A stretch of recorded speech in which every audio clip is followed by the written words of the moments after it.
Die Krise in der Ukraine ist noch lange nicht vorbei. Dies haben uns die Bilder aus dem Osten des Landes von dieser Woche gelehrt. Und auch die Propagandaschlacht geht weiter.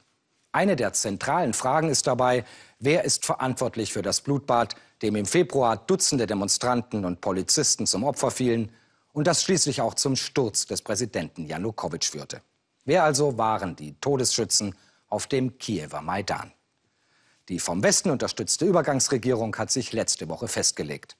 Präsident Janukowitsch und seine Sonderkommandos tragen demnach allein die Schuld für die Toten. Doch an dieser Version gibt es jetzt erhebliche Zweifel, wie die Recherchen von Philipp Jahn, Olga Swiridenko und Stefan Stuchlik zeigen. Was geschah am 20. Februar 2014 in Kiew? Aufgeheizte Stimmung aus den ursprünglich friedlichen Demonstrationen ist ein Bürgerkrieg geworden. Teile der Demonstranten haben sich bewaffnet, rücken in Richtung Regierungsgebäude vor. In einzelnen Trupps versuchen die Demonstranten, auf die Institutsstraße zu gelangen. Der blutige Donnerstag. Einzeln werden Demonstranten erschossen, viele von den Dächern umliegender Gebäude.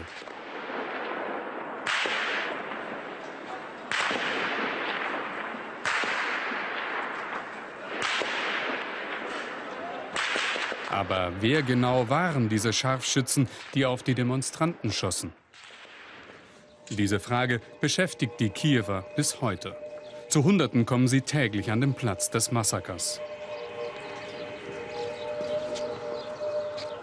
Als wir ankommen, 6 Wochen danach, ist anscheinend noch nicht einmal die grundsätzliche Beweisaufnahme abgeschlossen. Sergei, ein Waffenexperte, ist einer der vielen unabhängigen Ermittler, die eng mit der Staatsanwaltschaft zusammenarbeiten und die Ermittlungen in Gang halten. Vor unseren Augen sichert er noch Patronenhülsen. Danach alarmiert er die staatlichen Ermittler, die den Ort nach eigener Aussage schon gründlich untersucht haben. Erstaunlich, während sie noch arbeiten, hat sich ihre vorgesetzte Behörde in einer Pressekonferenz schon festgelegt, wer die Schuldigen sind. Mit dem heutigen Tag klagt die Staatsanwaltschaft 12 Mitglieder der Spezialeinheit Berkut des Mordes an friedlichen Demonstranten an. Der damalige Präsident Janukowitsch befehligte direkt diese Spezialeinheit Berkut. Die neue Regierung sagt also, die alte Regierung Janukowitsch wäre für das Blutbad verantwortlich. Doch was geschah wirklich am 20. Februar? Fest steht, die Demonstranten rückten auf der Institutsstraße Richtung Regierungsgebäude vor. Von gegenüber gerieten sie unter Feuer. Vom Dach des Ministerkabinetts, der Zentralbank und weiteren Regierungsgebäuden. Doch schon früh gab es Hinweise, dass sie auch im Rücken getroffen wurden, von ihrer eigenen Zentrale aus vom Hotel Ukraina. Aber welche Beweise gibt es dafür? Zum einen ist da dieses Video, das augenscheinlich beweist, dass der Oppositionelle mit dem Metallschild von hinten getroffen wird.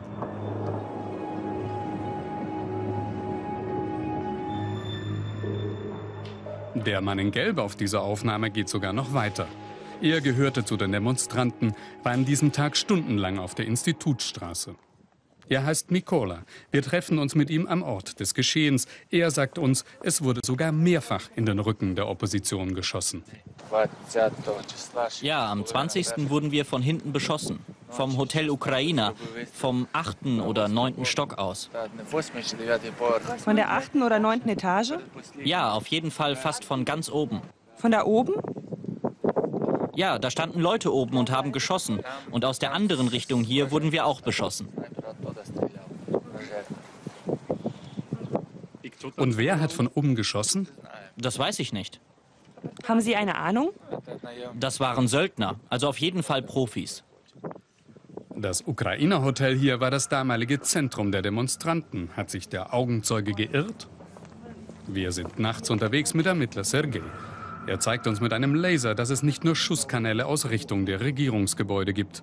Einige Kanäle in den Bäumen deuten in die entgegengesetzte Richtung. Wenn man durch Austrittsloch und Einschussloch leuchtet, oben ins Hotel Ukraina, damals die Zentrale der Opposition. Das aber passt schlecht zur Version des Generalstaatsanwalts, der uns nach Tagen Überzeugungsarbeit endlich empfängt. Er ist von der neuen Regierung eingesetzt, gehört dem rechtsnationalen Flügel der damaligen Opposition an, der umstrittenen Swoboda-Partei.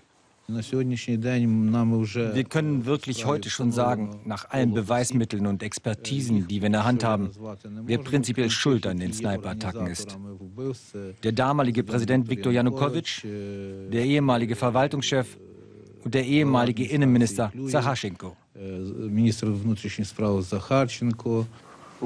Sie wissen auch, dass es Sniper vom Hotel Ukraina gab. Wir untersuchen das. Die Scharfschützen also alles Janukowitsch-Leute? Es gibt noch weitere Beweise, die diese These in Frage stellen. Wir treffen uns mit einem Radioamateur, der an diesem Tag aufgezeichnet hat, wie sich Janukowitsch-Scharfschützen untereinander unterhalten. Ihr Funkverkehr beweist, da schießt jemand auf Unbewaffnete, jemand, den sie nicht kennen. Hey Leute, ihr da drüben, rechts vom Hotel Ukraina. Wer hat da geschossen? Unsere Leute schießen nicht auf Unbewaffnete. Jungs, da sitzt ein Spotter, der zielt auf mich. Auf wen zielt der von der Ecke? Guckt mal. Auf dem Dach vom gelben Gebäude. Auf dem Kino. Auf dem Kino. Den hat jemand erschossen, aber nicht wir. Miron, gibt es da noch mehr Scharfschützen? Und wer sind die? Wir halten fest, es gab neben den Regierungsscharfschützen also noch andere unbekannte Schützen, die auf unbewaffnete Demonstranten geschossen haben. Und wer immer vom Hotel Ukraina schießt, hat, so legt dieses Video nahe, auch diese Milizionäre getroffen. Dass Janukowitsch auf die eigenen Leute hat schießen lassen, ist unwahrscheinlich. Gab es also Scharfschützen der damaligen Opposition? Fest steht, es gab neben den vielen friedlichen Demonstranten durchaus eine Gruppe Radikaler mit professionellen Waffen, wie diese Aufnahmen zeigen. Und das Hotel am Morgen des 20. Februar war fest in der Hand der Opposition. Wir sprechen mit Augenzeugen aus dem Hotel Ukraina, Journalisten, Oppositionelle. Sie alle bestätigen uns, am 20. Februar war das Hotel von der Opposition schwer bewacht. Es hätte sich also schwerlich ein Scharfschütze einschleichen können. Haben also radikale Oppositionelle am Ende selbst geschossen, um Chaos zu erzeugen, um Janukowitsch die Schuld anzuhängen? Die russischen Fernsehsender verbreiten Bilder, auf denen genau das zu sehen sein soll. Unsere Recherchen bestätigen, dass die Aufnahmen tatsächlich im Hotel Ukraina gemacht wurden. Aber wer da genau auf wen schießt, lässt sich nicht endgültig klären. Fest steht nur, es wurde nicht nur auf Oppositionelle, sondern auch auf die Milizen der Regierung geschossen. Vielleicht sogar von denselben Leuten. Wir treffen einen der wenigen Ärzte, der die Verwundeten beider Seiten versorgt hat. Die Verwundeten, die wir behandelt haben, hatten denselben Typ Schussverletzungen. Ich spreche jetzt von dem Typ Kugeln, die wir aus den Körpern heraus operiert haben. Die waren identisch. Mehr kann ich nicht sagen.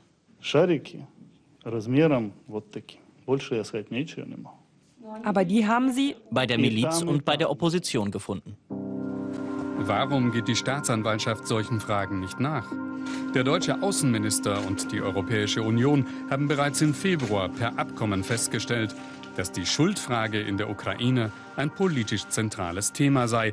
Die Aufarbeitung sollte ergebnisoffen sein, um das Vertrauen in die neue ukrainische Regierung zu stärken. Doch mittlerweile mehren sich die Zweifel, ob wirklich sachgerecht ermittelt wird, auch bei den eigenen Mitarbeitern. Wir sprechen mit einem hochrangigen Mitglied der Ermittlungskommission. Er erzählt uns Unglaubliches. Das, was mir an Ergebnissen meiner Untersuchung vorliegt, stimmt nicht mit dem überein, was die Staatsanwaltschaft erklärt. Wurden also Beweismittel unterdrückt oder sogar unterschlagen? Auch die Rechtsanwälte, die die Angehörigen der Toten vertreten, alle eigentlich auf Seiten der neuen Regierung, beklagen sich, dass sie überhaupt nicht darüber informiert werden, womit genau sich die Staatsanwaltschaft beschäftige.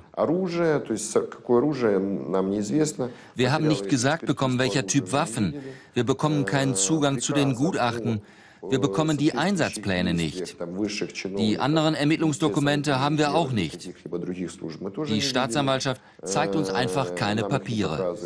Haben Sie ballistische Gutachten? Nein. Rechtsmedizinische Gutachten? Ich durfte in den Obduktionsbericht reingucken, aber nicht kopieren. Ballistische Gutachten habe ich nicht bekommen. Ein Anwalt der Verletzten geht sogar noch weiter. Wir kommen alle an keine Ermittlungsprotokolle ran. Und wenn Sie mich fragen, gibt es dafür einen einfachen Grund. Es wird nicht richtig ermittelt. Ich als Anwalt der Verletzten sage Ihnen, die Staatsanwaltschaft ermittelt nicht richtig. Die decken ihre Leute, die sind parteiisch, so wie früher. Die wollen wie in der Sowjetunion oder unter Janukowitsch alles unter der Decke halten. So ist das. Der blutige Donnerstag. Über 30 Menschen werden an diesem Tag in Kiew ermordet. Ein Blutbad im Zentrum einer europäischen Großstadt. Unsere Recherchen zeigen, dass in Kiew schon Schuldige präsentiert werden, obwohl es auch zahlreiche Hinweise gibt, die in Richtung Opposition weisen, Spuren, die nicht verfolgt werden. Und möglicherweise gibt es auch noch andere Kräfte, die an den Schießereien beteiligt waren. Die Kiewer Generalstaatsanwaltschaft ist sich in ihrer Einschätzung sicher. Wir sind es nicht. Bei allen offenen Fragen, dass ein Vertreter der nationalistischen Swoboda-Partei als Generalstaatsanwalt die Aufklärung des Kiewer Blutbads ganz offensichtlich behindert, wirft ein schlechtes Bild auf die neue Übergangsregierung und damit auch auf all jene westlichen Regierungen, die die neuen Machthaber in Kiew unterstützen.